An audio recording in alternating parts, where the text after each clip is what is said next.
She thought it was a sweet birthday gift, until her husband collapsed after taking a bite. When Amy receives an elegant box of chocolates from her mother-in-law, she believes it's a rare gesture of kindness. But a last-minute phone call pulls her away, leaving the chocolates untouched, until her husband, Thomas, unknowingly eats them. Now, as he fights for his life, Amy uncovers a chilling truth.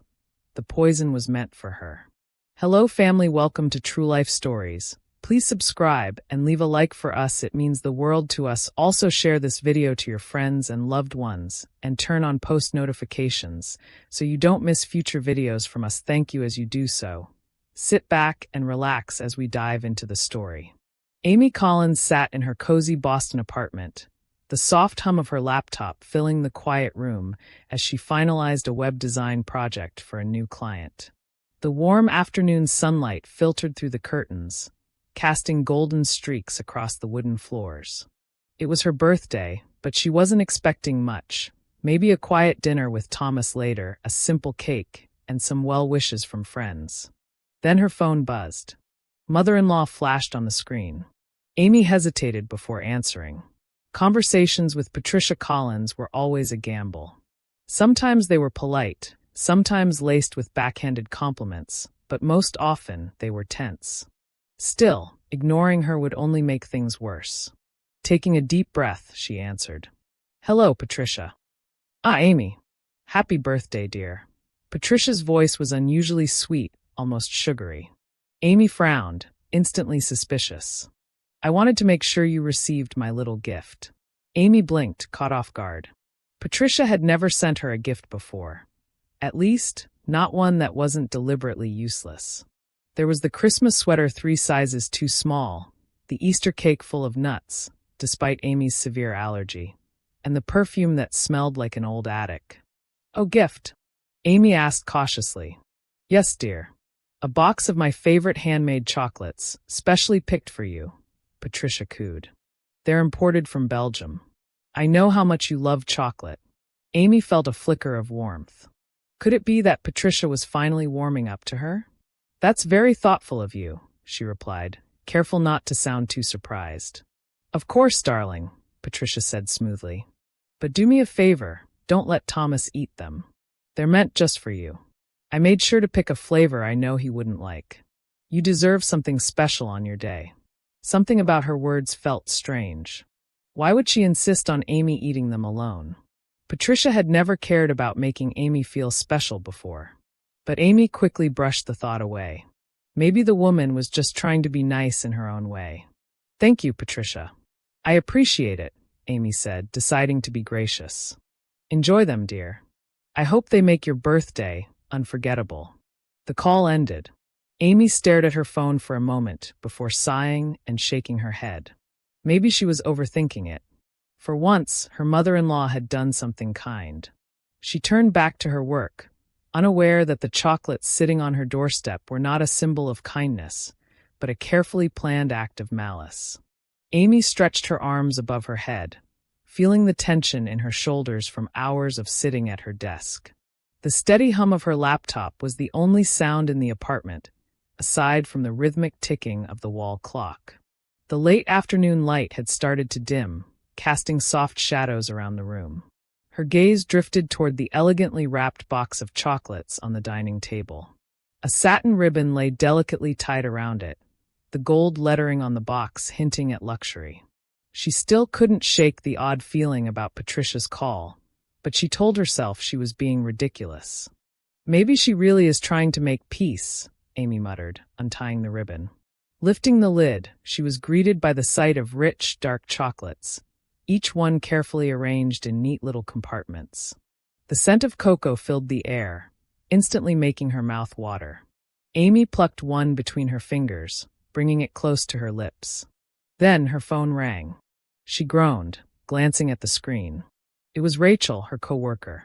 Ugh, now, Amy mumbled, hesitating for a second before answering. Hey, Rach, what's up? Amy, thank God you picked up.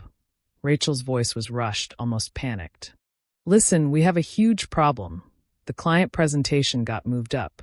They want the final website preview tonight, not tomorrow morning. Amy's eyes widened. What? But that's impossible. I'm still making the last adjustments. I know, Rachel said quickly. But they don't care. The boss is freaking out. We need you here, like now. Amy groaned in frustration, pinching the bridge of her nose. This was supposed to be her birthday, and now she was being dragged back to work over last-minute corporate nonsense. But there was no choice. If they lost this client, it would be a disaster for the company. Fine, I'm coming, she said, already standing up and grabbing her keys. She cast one last longing glance at the chocolates on the table. I'll eat them later, she muttered, pushing the box aside before storming out the door. As she slammed it shut behind her, the chocolates sat untouched, waiting for the next unsuspecting person to take a bite. Thomas Collins stepped out of the taxi, stretching his stiff limbs after the long flight. The crisp evening air of Boston greeted him, carrying with it the distant hum of city life. He rolled his suitcase behind him, a small smile playing on his lips. It had been a grueling week of back-to-back business meetings, endless paperwork, and long nights spent in hotel rooms that never quite felt like home. But finally he was back, and just in time for Amy's birthday. He hadn't told her he was coming early. He wanted to surprise her, maybe take her out for a late dinner, or at least spend a quiet evening together. Amy had always been easy to please. Just being home with him, curled up on the couch with a movie and snacks, was enough to make her happy. Thomas reached the door and pulled out his key. As he stepped inside, he expected to be greeted by the warm scent of Amy's cooking or the sound of music playing from her laptop. Instead, the apartment was eerily silent. Amy, he called, closing the door behind him.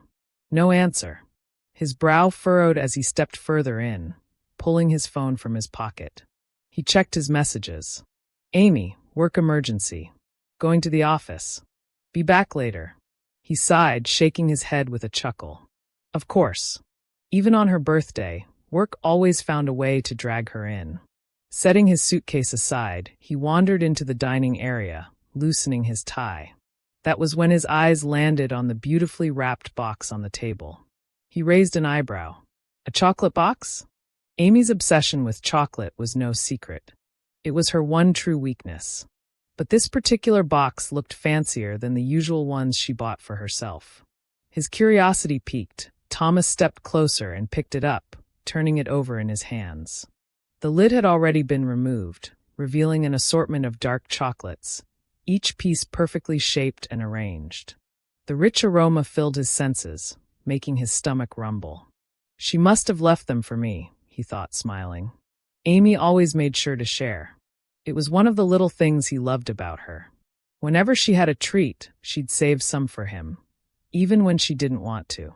It was one of the ways she showed her love. He plucked a chocolate from the box and popped it into his mouth, the smooth, bittersweet flavor melting on his tongue. Damn, that's good, he murmured, taking another. He chewed slowly, savoring the taste, then reached for a third piece. It was a little indulgent, but he figured Amy wouldn't mind. He'd just buy her another box later to make up for it. Then something strange happened. A sudden wave of dizziness washed over him. His vision flickered at the edges, and a sharp pain shot through his stomach. Thomas frowned, gripping the edge of the table as his body swayed. What the hell? His breathing turned shallow. His legs felt weak, as if the strength had been drained from them in an instant. A cold sweat broke out on his forehead. Something was wrong. The room spun violently. His limbs trembled.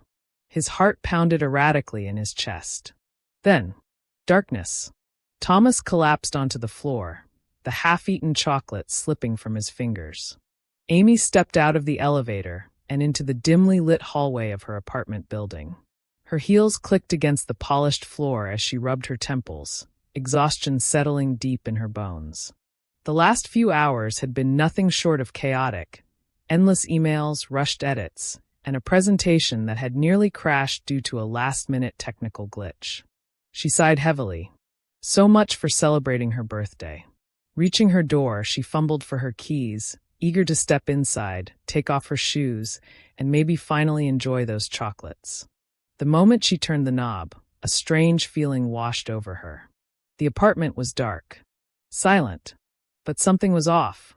A prickling sense of unease crept up her spine as she stepped inside. "Thomas?" she called, flipping on the light. No answer. Her eyes instinctively darted toward the dining table. The chocolate box sat open, but the careful arrangement had been disturbed. Some pieces were missing. Her stomach twisted. Then, her gaze fell to the floor, and her breath hitched. Thomas lay motionless on the ground.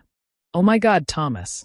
Amy's scream shattered the silence as she sprinted toward him, dropping to her knees beside his unmoving body. His skin was deathly pale, his forehead damp with sweat. His lips were slightly parted, and his breathing was dangerously shallow. His usually strong hands lay limp beside him, fingers curled weakly.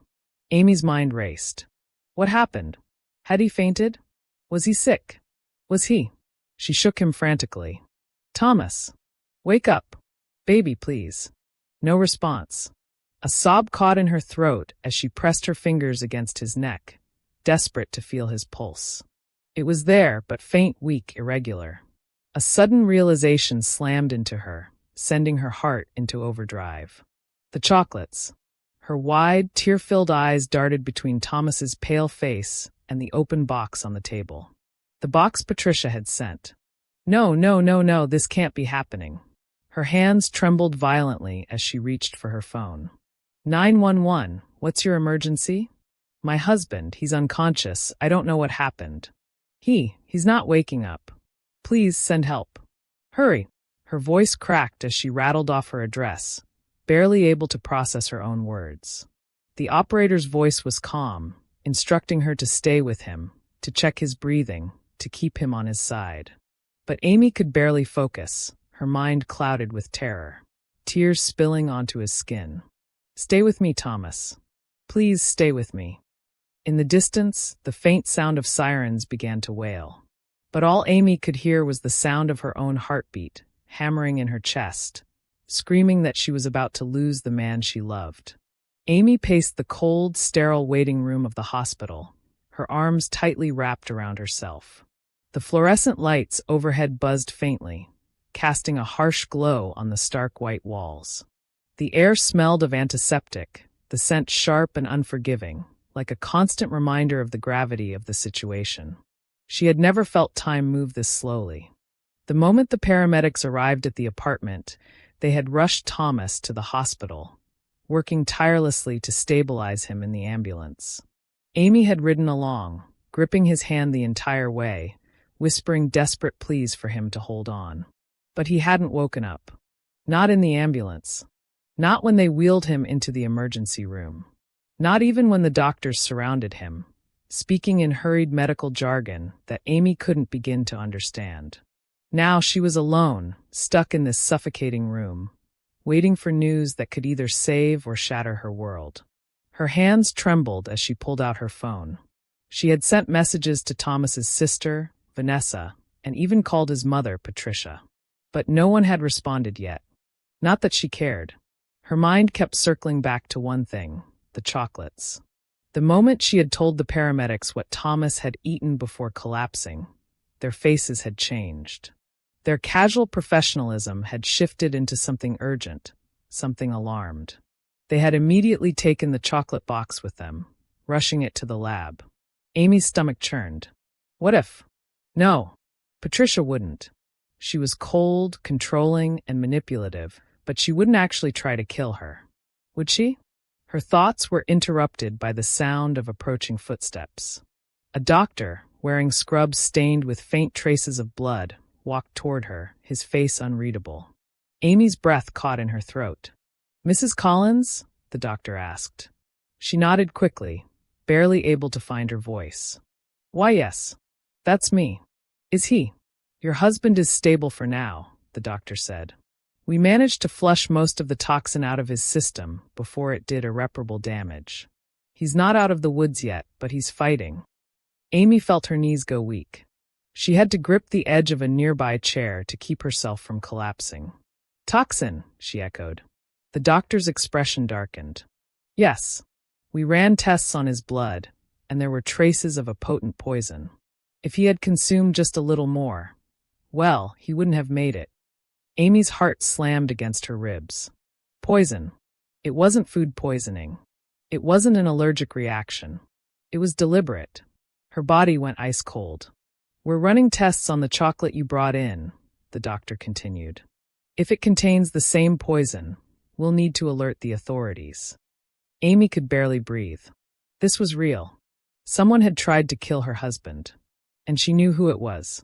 Her fingers curled into fists as a single, horrifying realization settled over her. That poison wasn't meant for Thomas. It was meant for her, and Patricia had made sure of it. Amy sat in the hospital chair beside Thomas's bed, her fingers curled tightly around his hand. His skin was still cold, his breathing shallow, but at least he was alive.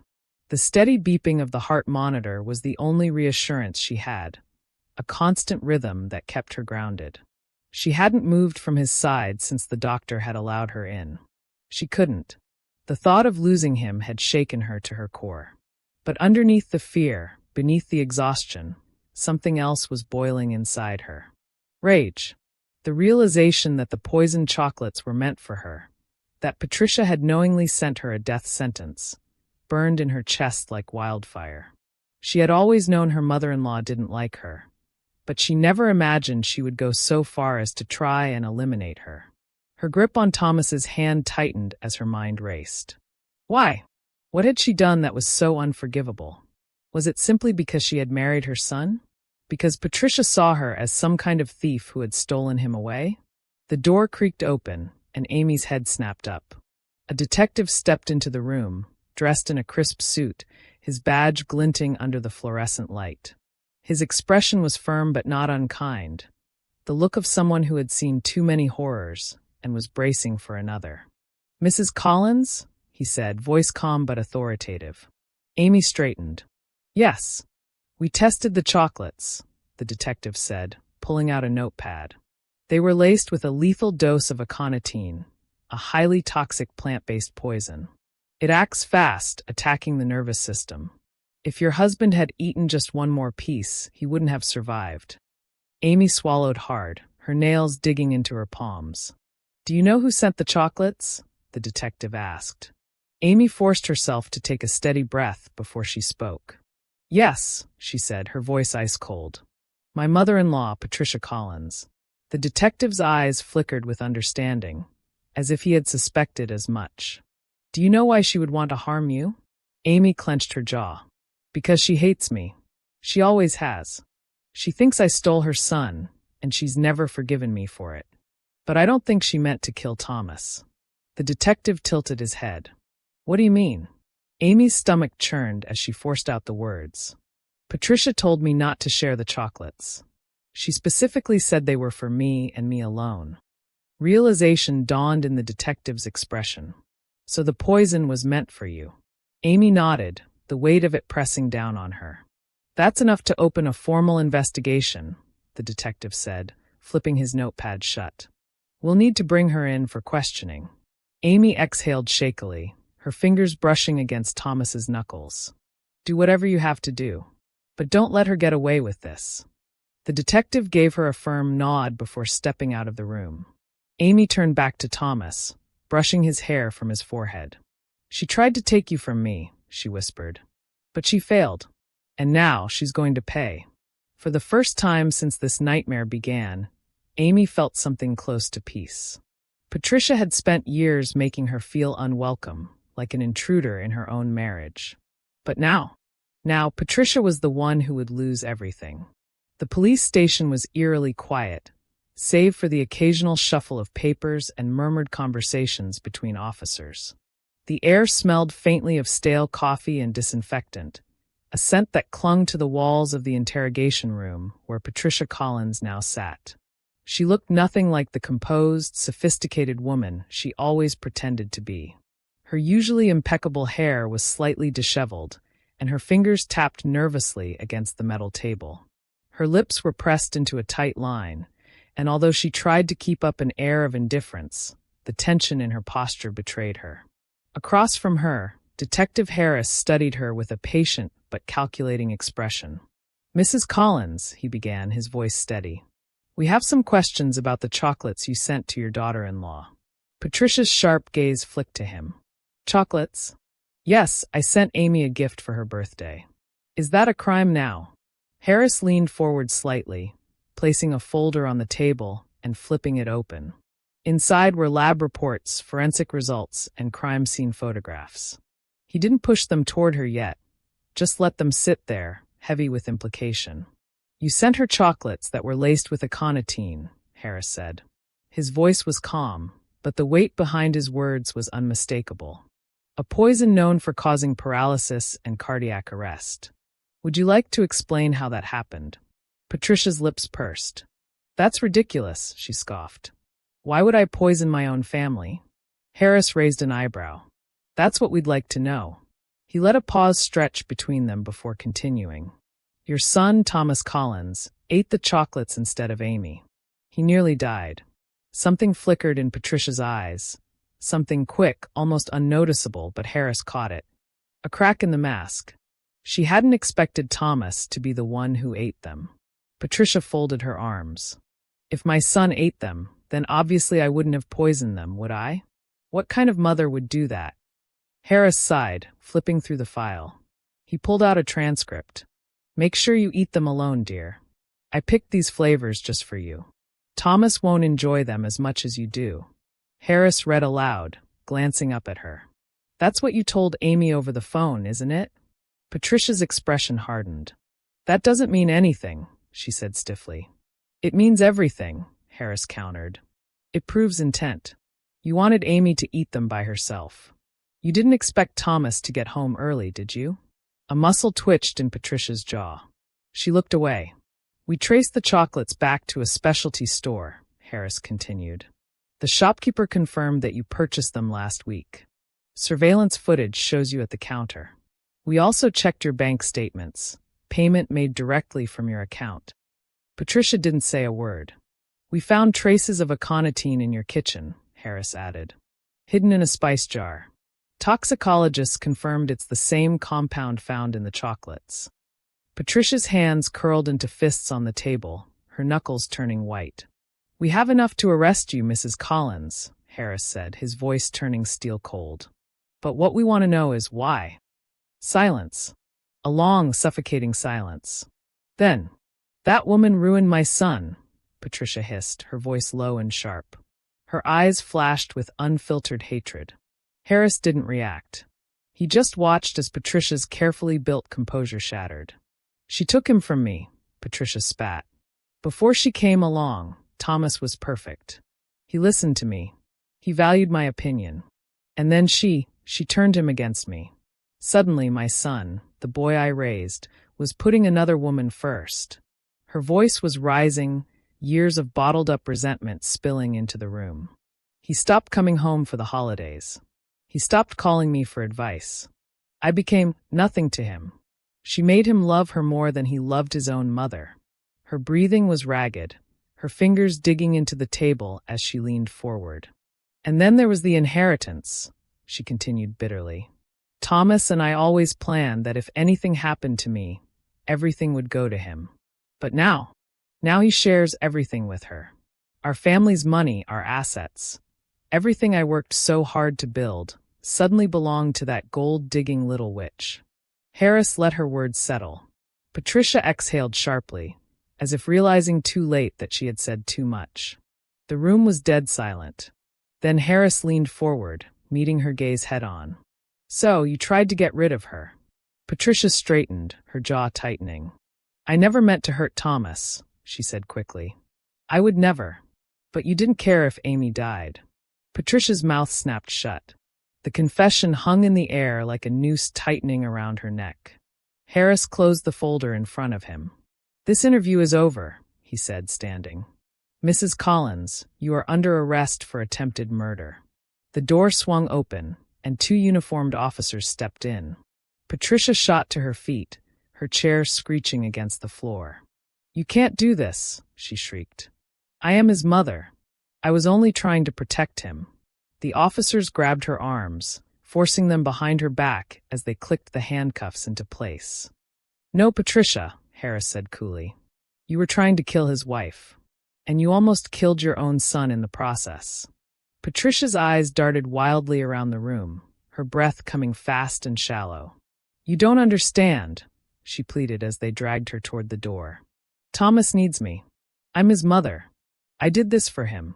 Her voice echoed down the hallway as she was taken away, swallowed by the cold walls of the police station. For the first time in years, Patricia Collins had lost control. And this time there was no escape.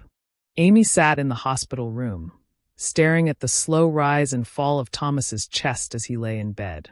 The rhythmic beep of the heart monitor was steady now, no longer the erratic, terrifying sound it had been when he was first admitted. His color had returned slightly, his breathing was more even, and for the first time in what felt like an eternity, Amy allowed herself to exhale. He was going to make it. His skin was still cool, but the warmth was slowly returning. She squeezed his hand gently, silently willing him to wake up, to open his eyes and reassure her that this nightmare was finally over. But before she could sink too deep into her thoughts, a sharp knock at the door pulled her back to reality. Detective Harris stood at the entrance, his presence as firm and commanding as before. But this time, there was something final in his stance, as if he had brought the last piece of a twisted puzzle. She confessed, he said simply, stepping inside. Amy swallowed. She had known it was coming. She had known from the moment she looked into Patricia's cold, unfeeling eyes at the police station that the woman was guilty. But hearing it spoken aloud still sent a shiver down her spine. Everything? Amy asked, her voice barely above a whisper. Harris nodded, pulling out his notepad. She admitted to lacing the chocolates with poison. We found traces of aconitine in her home, and her fingerprints were all over the chocolate box. But most importantly, she didn't deny that she meant for you to die. Amy's throat tightened. She thought that if you were gone, Thomas would come back to her. That he would inherit everything without you in the picture, Harris continued.